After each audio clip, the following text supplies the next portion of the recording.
become free from karma, and at that point we attain complete freedom, complete peace, no more anxiety, Vaikuntha,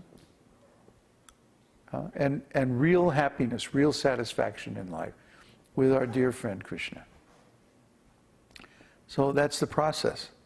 So if these things come up, then we have to use every tool available to clear the decks.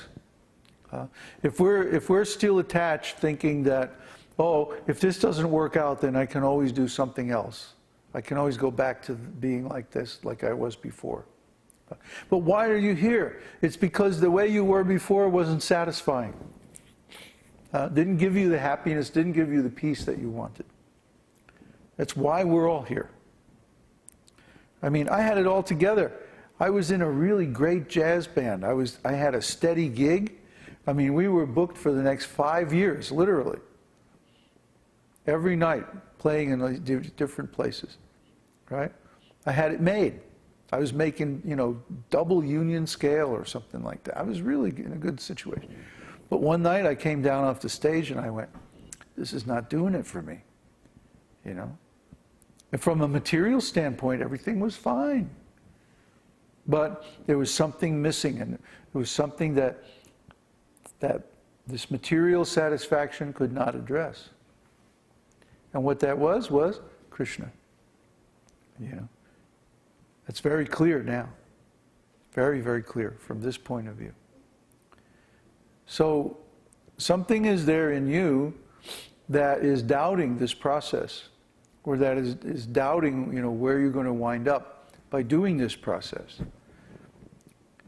There's something in you that doesn't want to surrender fully. There's something, and it has to do with your desire. You can blame the mind and say, oh yeah, the mind is doing this, the mind is doing that, but the mind is only doing that because of your desire. So if the mind is giving you trouble, that means your desire is not pure. You have some desire other than for Krishna. Might as well face it. That's the reality. So you have to make up your mind. Do you really want Krishna? If you really want Krishna, then you have to put these other things away.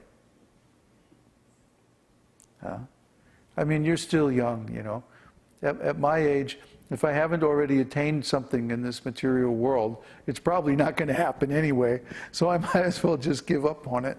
You're still young, you might have some hope that, if I ever get tired of this devotional service, I can always go off and do X, whatever it is.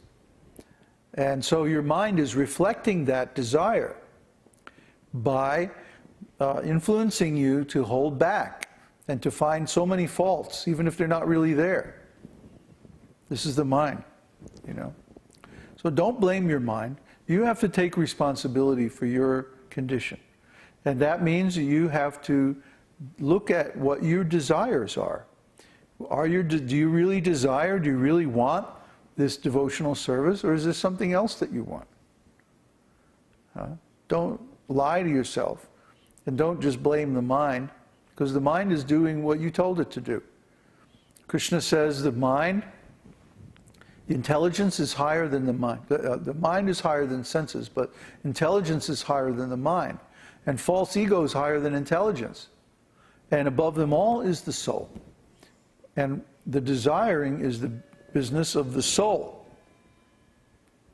So you, the soul, are desiring, and then all these other things, false ego, mind, intelligence, and senses, are doing whatever you desire. So if you're desiring something apart from Krishna's devotional service, then of course the mind and intelligence are going to follow that. And don't ask me, how do you change your desire?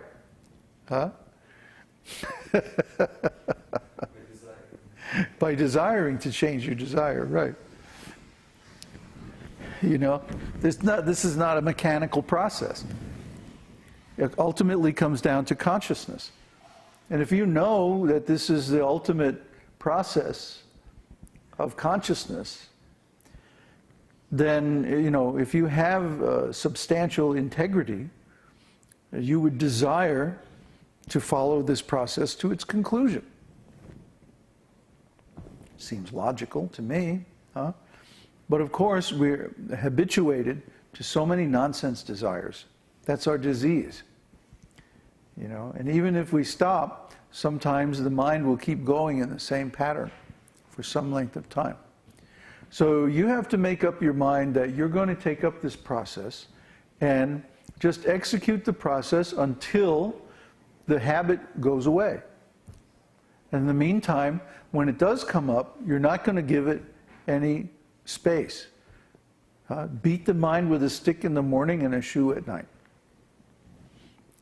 Because the mind is like that. The mind is full of all kinds of nonsense. If you believe in the mind, you'll be led astray. But of course, if you want to be led astray, then, go ahead and have a nice conversation with your mind. Hey, what's up, mind? Oh, I'm worried about this, and I really want that. I'm afraid of all these things, and then my mommy doesn't like me, and whatever it is. The mind is full of it.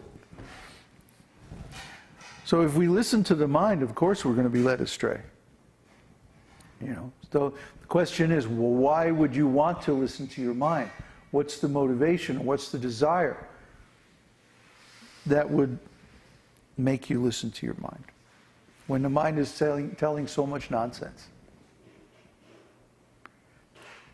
So anyway, this is the reason I'm going into this in so much detail is that it's a subject that affects everyone.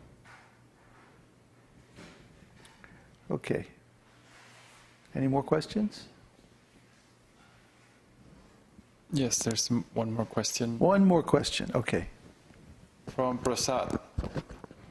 In Bhagavad-gītā, Lord Krishna, it's Bhagavad-gītā. Yes, right? There you go. Lord Krishna explains that 4 kinds of people approach him. Those going through misery, etc. Right.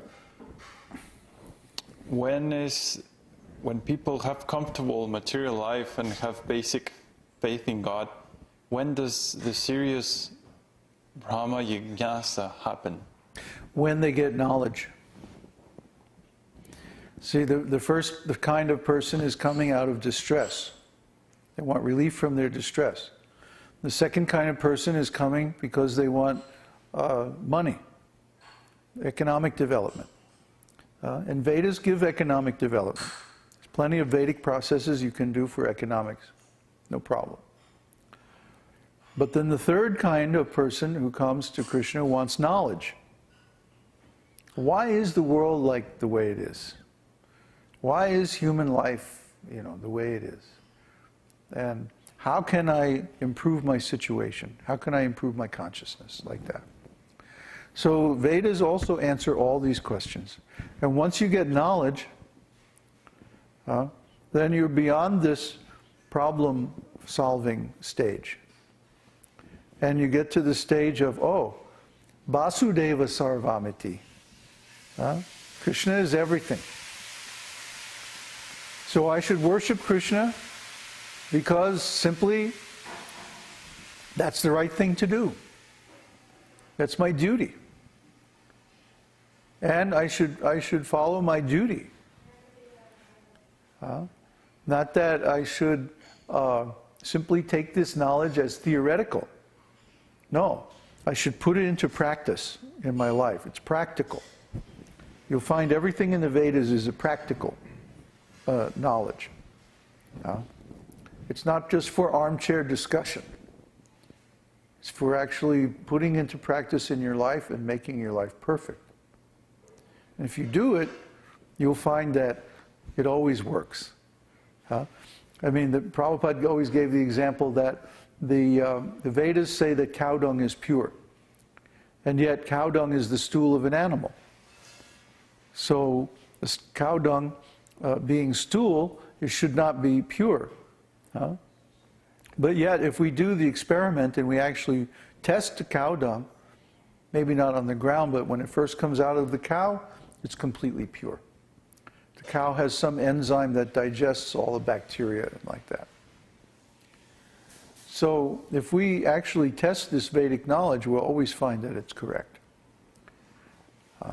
So once we've passed beyond the stages of relief from distress and gaining economic development, then we come to the platform of knowledge. And once we get knowledge, then we want to love Krishna because we know that's the actual solution to all of our problems. Okay, give me the mridanga, please. No, you should play the drone.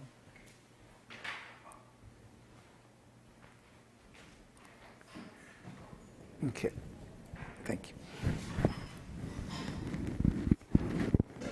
What do we got here?